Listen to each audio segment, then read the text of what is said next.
Hey everybody, this is Fred Richani of TSC, your home for pro wrestling news updates, presenting you guys with a special throwback interview with NWA World Champion and former TNA World Champion Nick Magnus Aldis. This was taped in August 2015, right after he left TNA Impact Wrestling, and we talk about his illustrious TNA career, being on the indies, becoming a father, becoming an author, and much more. So sit back, relax, and enjoy this interview right before All In. I have right here on the line a very special guest.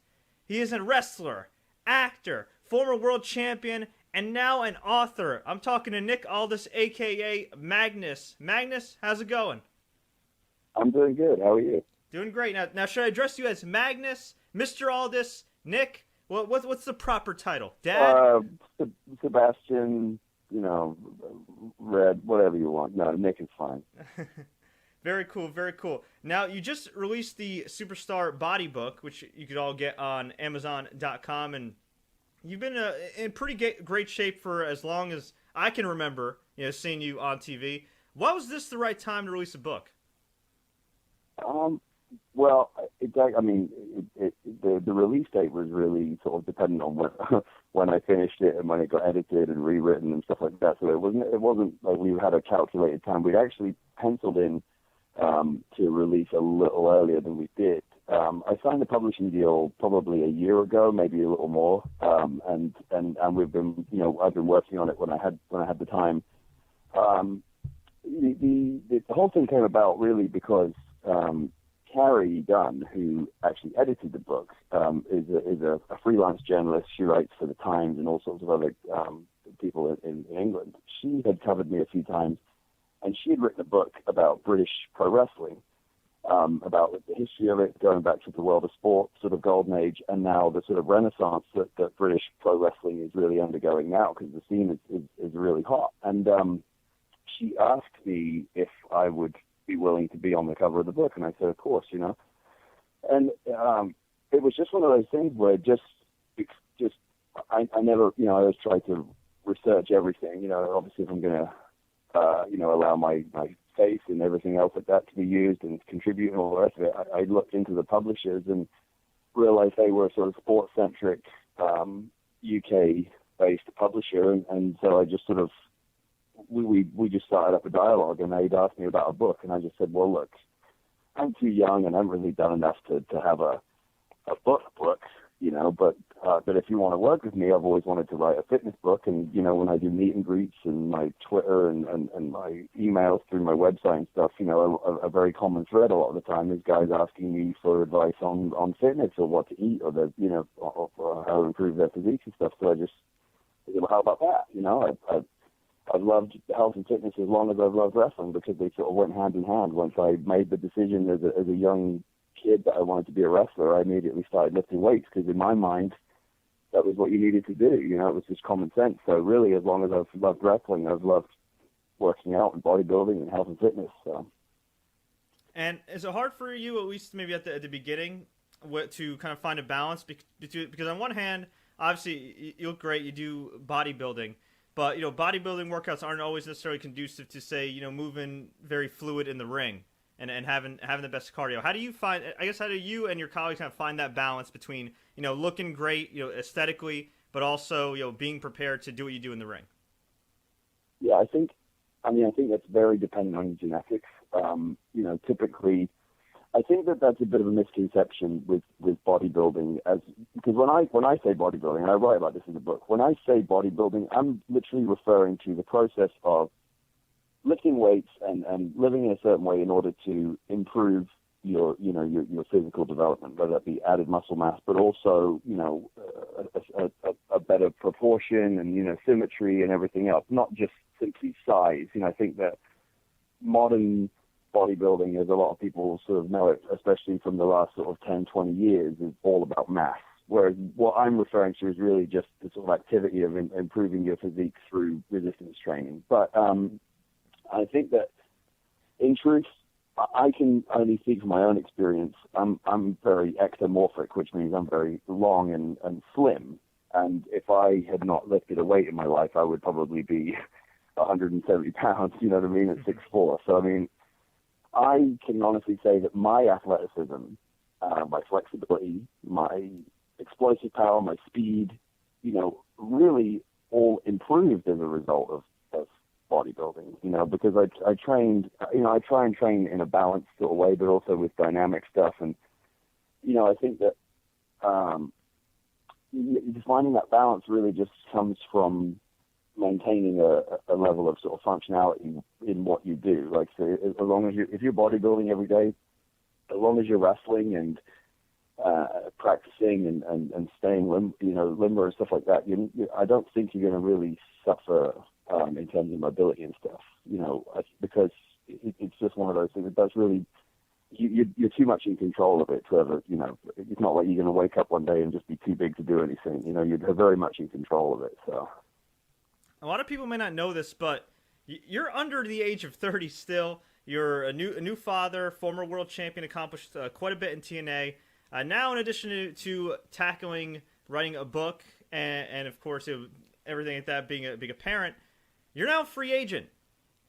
How's this experience been for you the last couple of months after being with TNA for so long, and then before that, doing some hosting work and Gladiators? What's this experience been like for you? I always try to maintain my hustle as much as I can. I was fortunate. I took a bit of a plunge early on in my life to sort of forego. I decided there's nothing really I want out of life that requires a college degree, and I just thought I'd rather not be in a load of debt. So I decided to forego that, even though I was, sort of tipped at high school. I just skipped a grade and was tipped as someone who would do very well academically and stuff like that. But I just said I don't feel it. There's just nothing. There's nothing I want. I just think that everyone who goes to college, a lot of people are just hiding away from the real world and just end up with a load of debt, and you still end up in the same position you were before. But that's a different topic for a different day. But I got into the business young, is my point, and then was able to get a break. I was wrestling full time at 18, and then I got a break at 21 with Gladiators, which obviously opened a lot of doors for me. But I think because I was such a student of the game when it came to wrestling, that I was already very dialed into the idea of taking advantage of absolutely everything and really looking at the business side of things. I remember being the youngest guy on that roster, and always being the one that asked the most questions.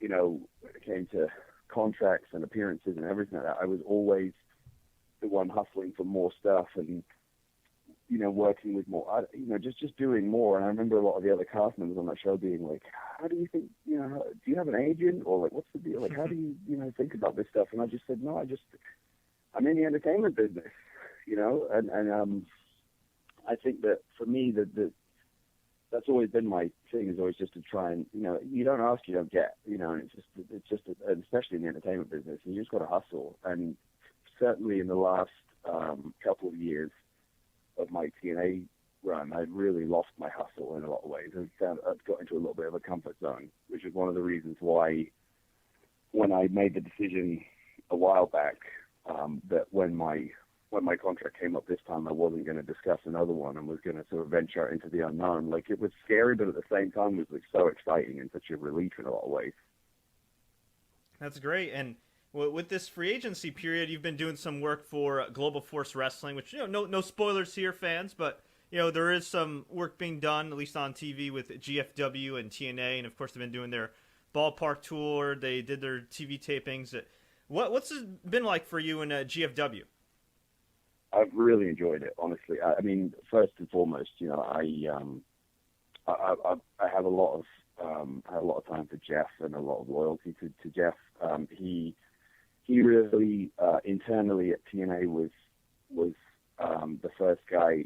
Dixie was the person who really sort of discovered me, but it was Jeff who to me really sort of understood what who I was and what I could be, and he was the guy who said, you guys aren't, you've got a rough diamond here. You're not taking full advantage of this investment. And he was the one who sort of proved it in India, which really sort of was almost like a trial run or a dry run for me being champion. If you go back and find any of the Rinka King footage, there's a lot of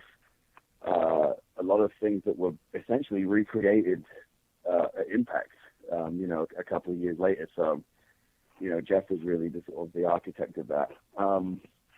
And it's just been amazing to me how it's a real skeleton team, but Jeff, the great thing about Jeff is Jeff really understands talent, but he also really understands, he understands the business. He's a third generation guy. His family had been in the business for, in one way, shape or form for, almost a century. And he knows who gets it, and with regards to talent, but also staff. So he surrounds himself with just really, really good people. Whether it be Sanjay Dutt, who's tremendous talent in his own right, but also very very hands-on in a lot of other areas. He wears a lot of hats for global. Scott Demore, who had worked closely with me anyway, after he had left TNA, he still worked with me and with Bobby Roode and a few other guys. Another guy who's a tremendous businessman and really understands the business. And there's a lot of guys like that who Jeff surrounds himself with. So despite the fact that he's really working with he's working with a budget, it's a startup. It's amazing to me how smoothly everything runs, how it feels. So it's very professional. There's not a lot of hiccups. And honestly, the Vegas TV tapings, we had a great house. I'm not sure of the exact number, but I think it was somewhere in the region of like 4,000 or 5,000, which we thought was a great success. All these have been so great for us. But also, I just remember being there and thinking, this is going so well. Like, this is going so smoothly. There's about 1/3 as many people as I'm used to seeing at a TNA TV taping, and yet it's running so smoothly. It's like everything's on time. No one's panicking. No one's like running around going like, "Where's so and so? Like, what's happening?" Blah, blah, blah. Everyone's where they're supposed to be. Everyone's dialed in, and everyone's like, all the talent were back there watching the whole show. Everyone's like chit-chatting with each other, complimenting each other. It was just, there's this real like feeling that everybody wants this to work and be successful. And it looks like such a cool energy to be around. Now, the elephant in the room, though, and it does look great, and I've heard a lot of great feedback, is, of course, the TV deal and everything, or lack thereof at the moment. And then, of course, we've heard the stories this last few months about TNA and their situation with Destination America, and even with ROH, they just lost their time slot, prime time at 8 p.m. from Destination America as well. In your opinion, just working for different organizations and different groups and everything, and it seems like TNA and GFW are doing this right now anyway. But do you think it's in the best interest of TNA, GFW, Ring of Honor, and maybe a couple other promotions to kind of, in some ways, band together? I'm not saying they'll necessarily compete with WWE, but at least maybe be able to form some type of alliance to benefit all parties?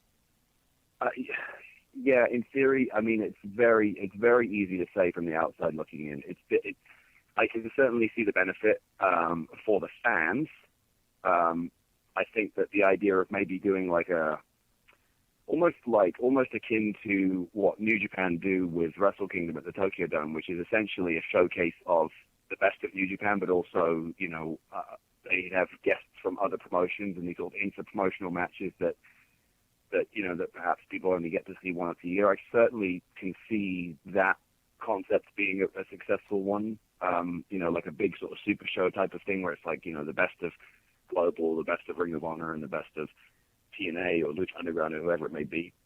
But at the same time, I also understand, when it comes to guys like Ring of Honor and stuff, their desire to sort of maintain their brand integrity, and I'm certainly not suggesting that associating with like TNA or anyone like that is going to harm their integrity, but they have to take that into consideration when it comes to, working with other brands, because certainly I can say this, that, the one observation I made coming into Global was, look, there's a value here in being our own deal.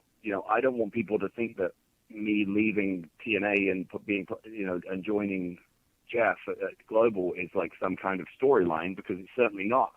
And that was my big concern. I was like, is everyone going to think this is just a work, and it's not. Like and that's why I'm not really involved in any of this storyline stuff, because I'd had my time at TNA and I'd sort of made the decision to be done with it, and I left it on as high a note as I could leave it with the match with James.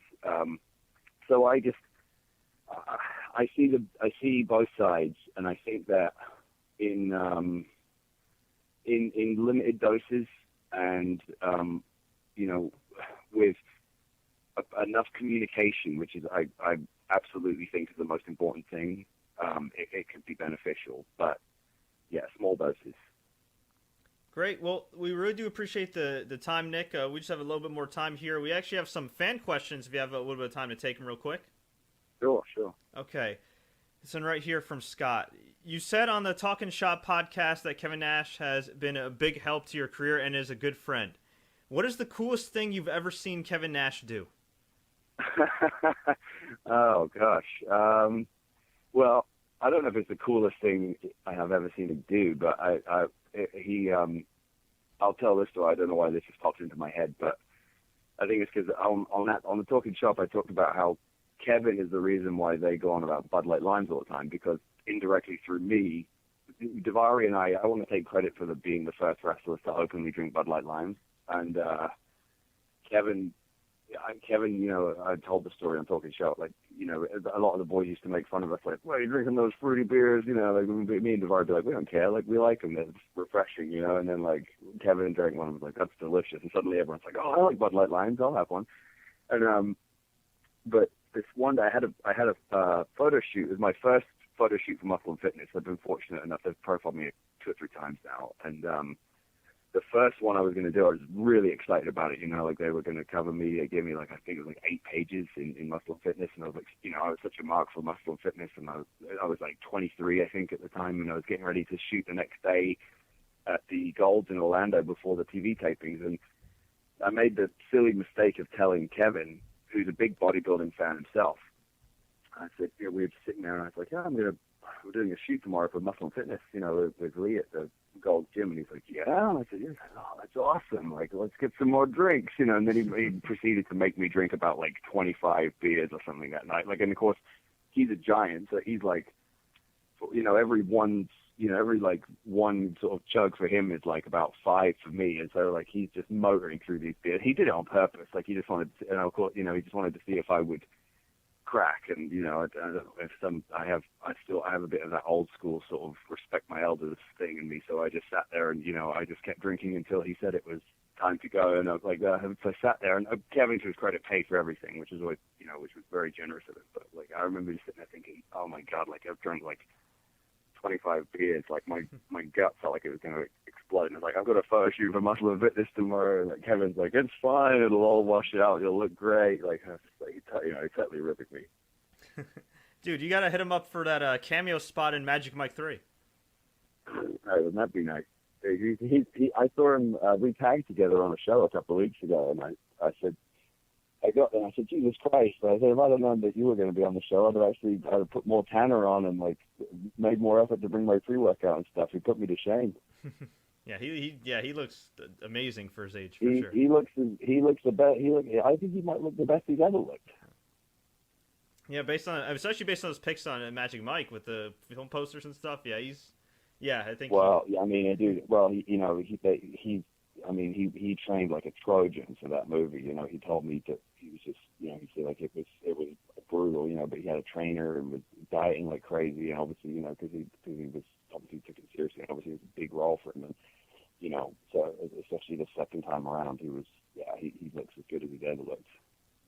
He's a very impressive guy all around, really, Kevin. I think that Shawn Michaels' Hall of Fame speech, or his induction speech for Kevin, is about as truthful and honest a sort of assessment of Kevin Nash's overall value to the business as anyone's ever done. And I wrote a column for FSM after that, because I'd just seen Kevin before he went into the Hall of Fame. I'd seen him that day, and congratulate him and everything, and he just met my son and stuff, and I told him then, I said, if anyone deserves it, it's you, because you've done a lot for the boys, and I was really glad that Shawn Michaels described that to everybody, because he really did. He really laid a lot of groundwork for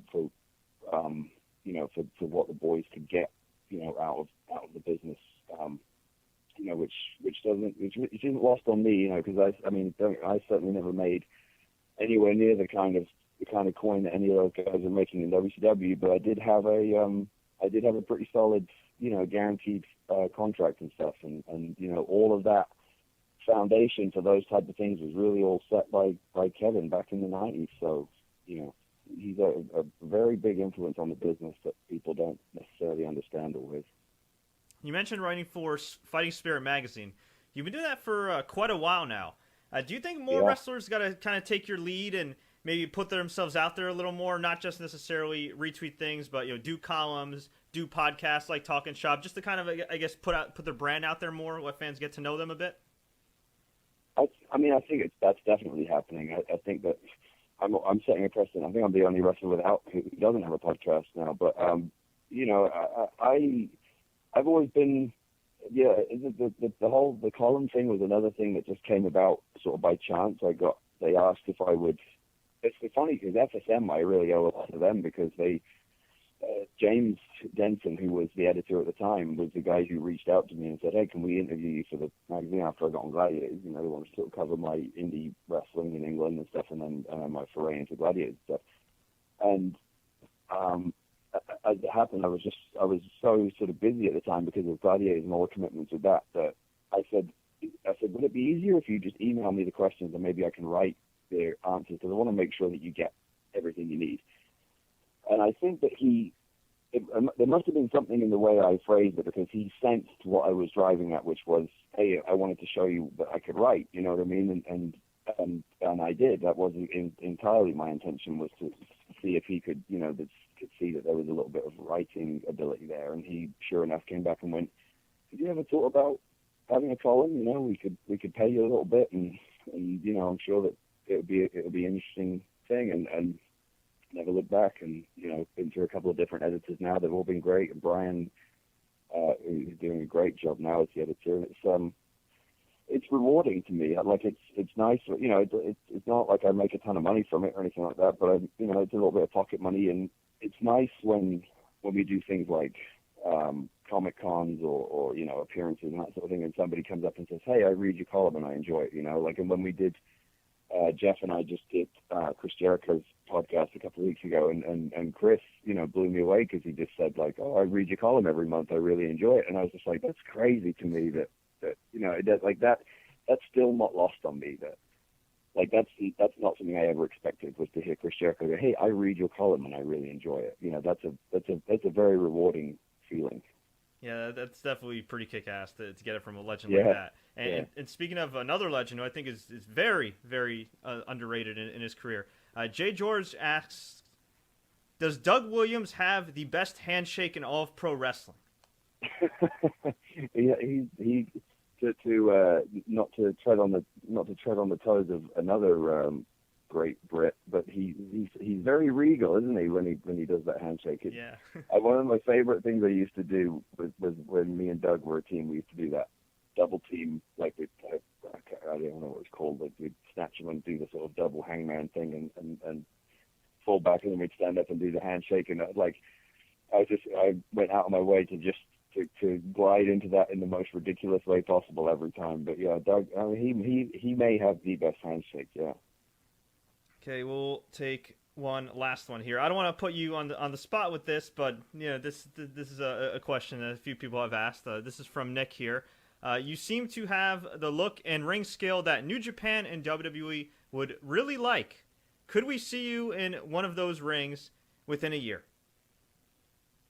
Within a year? I mean, that's not a question I can answer, because I don't have the answer. I mean, that's more up to them than it is to me. I've never been in contact with New Japan. I would love to, I hope that they maintain their relationship with Global Force, because obviously then I would love to get a chance. Like they might be the best company in the world right now, I think, in a lot of ways. And it's great. It's funny to me to see Okada become, their top guy, or, one of their absolute sort of standout performers, because we're about the same age, and he was in TNA, like a while back when I was there, and we were really essentially in the same position, just sort of just representing different promotions, and we were both like sort of guys kind of tipped to be champion one day type of thing, and to see him go on to be as good as he is, and to be, I see a lot of parallels sometimes in almost in the way he's, in some of his struggles, that I had the same thing where it's like he's, you've got big shoes to fill, and you really, he puts a lot of pressure on himself, and I completely relate to that, but he's handling it tremendously well. So it's like, a little part of me goes like, I'd love to wrestle him, and Tanahashi, and Nakamura might be my favorite to watch in the whole business at the moment. AJ is absolutely killing it. Like, what a rebirth he's had, and that would be another guy I'd love to, to wrestle in. I'd like to wrestle AJ in real in better circumstances, and not, so that we can finally sort of put to bed all that business from, when he left TNA, where unfortunately I was just sort of the wrong place at the wrong time, because he's, to me, I think AJ is the best in the business, and obviously that's who you want to work with when you're trying to hang in there. That's who you want to work with. If you're a good pro, you want to work with the best in the business. That's AJ and a lot of those New Japan guys. And just real quick, with that AJ match that you had, that was AJ's last match in TNA. It was very bizarre to me watching that, because I think most people that follow the business knew that was going to be his last match for a while. And it was just so bizarre, because you would think like they would book you a little bit, or a lot stronger, because you were the guy staying and the world champion. But he was almost booked like he was going to return. Was that ever the plan, for him to eventually come back and you guys going to have a one-on-one legit match?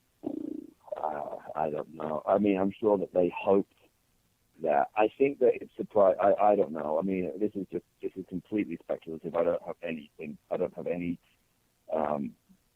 any knowledge to base this off. But my hunch is that I think they thought like, oh, he just needs to get this out of the system, and then he'll come back. And I heard a lot of the boys echo sort of similar sentiments, like, oh, he just, he'll be back soon. He just needs to, get this out of the system or whatever. And I don't know. I mean, in fairness to TNA, we were in a bit of a tough spot because I had suffered a concussion. But at the same time, I just made the point of like, why don't we just forget the whole thing then? You know what I mean? Like, if you're gonna have AJ look unbeatable on the way out, why not just kind of why not just forget the whole thing and just say, yeah, he was the champion and he vacated the belt, like, rather than, I don't know. I try not to live in the past. You know what I mean? Regal once said, if you live in the past, you die every day, and I completely agree with that.